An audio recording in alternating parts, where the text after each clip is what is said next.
बस्ती शहर का एकमात्र महिला पीजी कॉलेज वित्तीय अनियमितता के चलते चर्चा में आया है। बीजेपी विधायक संजय जायसवाल ने विधानसभा में सवाल लगाया और पत्र के माध्यम से इस घोटाले से मुख्यमंत्री को अवगत कराया, पूरे मामले में जांच की मांग की। आपको बता दें कि बस्ती शहर का एकमात्र महिला पीजी कॉलेज वित्तीय अनियमितता की वजह से चर्चा में है। यूजीसी से आए लाखों के फंड को विद्यालय प्रशासक हड़प कर ले गए और इसकी शिकायत बीजेपी विधायक संजय जायसवाल ने सीएम को पत्र लिखकर की है। इसके अलावा विधानसभा में भी विधायक ने विद्यालय के इस घोटाले को लेकर सवाल लगाए और पूरे मामले की जांच की मांग की। इसके अलावा सामाजिक कार्यकर्ता शादाब अफसर ने भी घोटाले की जांच यूजीसी सचिव नई दिल्ली से शिकायत कर जांच की मांग की है। यूजीसी से स्कूल में निर्माण कार्य, फर्नीचर आदि के लिए 31.5 लाख रुपए आए थे। बिना टेंडर के इन पैसों से काम करा लिया गया। शिकायतकर्ताओं का आरोप है कि बिना टेंडर निकाले, बिना काम कराए लाखों का गबन कर लिया गया। विधायक के पत्र पर जांच हुई, लेकिन विभागीय मिली भगत से किसी दोषी का नाम जांच रिपोर्ट में नहीं आया। तत्कालीन प्रिंसिपल की जगह पर मौजूद कार्यवाहक प्रिंसिपल और एक बाबू का वेतन रोक दिया गया। जो पैसा बचा था उसको वापस यूजीसी को भेजने के लिए कहा गया, लेकिन मौजूदा प्रिंसिपल ने ये कहते हुए पैसा वापस भेजने से इनकार कर दिया कि मेरे समय में ये घोटाला नहीं हुआ और इससे मेरा कोई लेना देना नहीं है। जब तत्कालीन प्रिंसिपल के समय ये घोटाला हुआ तो मुझे दोषी बनाकर मेरा वेतन क्यों रोक दिया गया। मौजूदा प्रिंसिपल वेतन रोकने के खिलाफ हाईकोर्ट में गए, जहां पर उनका वेतन बहाल करने का आदेश हुआ, लेकिन जो बाबू उस समय था और जांच में दोषी पाया गया था, उसका वेतन भी विभागीय मिलीभगत से बहाल कर दिया गया।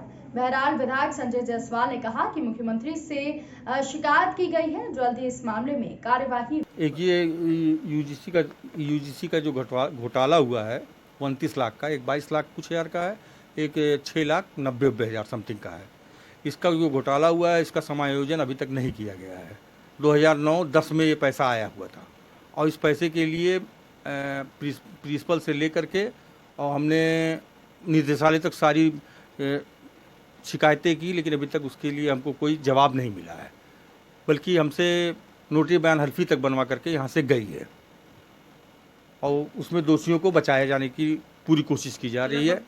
टोटल तो करोड़ों में जाएगा, विद्यालय परिवार का टोटल घोटाला करोड़ों में जाएगा, लेकिन अभी यूजीसी का 29 लाख कुछ हजार का ये घोटाला है। वो किस तरीके से इस मद में आया था? ये मद में आया था बिल्डिंग के लिए, बिल्डिंग के कार्य के लिए और स्कूल के विकास के लिए आया था। ये लोगों ने मिलकर आपस में बंदरबाट कर लिया और इन लोगों को बचाने का कार्य क्षेत्रीय करते हैं, जो चार साल से ऊपर समय हो गया, अभी भी गोरखपुर परिक्षेत्र में बने हुए हैं। जी, बगैर टेंडर निकाले ही इन लोगों ने काम भी धरातल पे करवा लिया। कहाँ करवाया दिखाई नहीं दे रहा, धरातल पे कोई काम इनका दिखाई नहीं दे रहा है। बस ये तब मुझे पता चला जब ये प्रश्न उठाया गया विधानसभा में संजय प्रताप जायसवाल द्वारा कि ये 22,90 और 6.5 लाख का घपला है। इसमें बिना कोटेशन के, बिना निविदा के जो भी काम हुआ है वो बिना कोटेशन, बिना निविदा के, जिससे कि मतलब स्थितियाँ थोड़ी सी गंभीर हो गई हैं और जांच वगैरह होना सुनिश्चित हुआ है।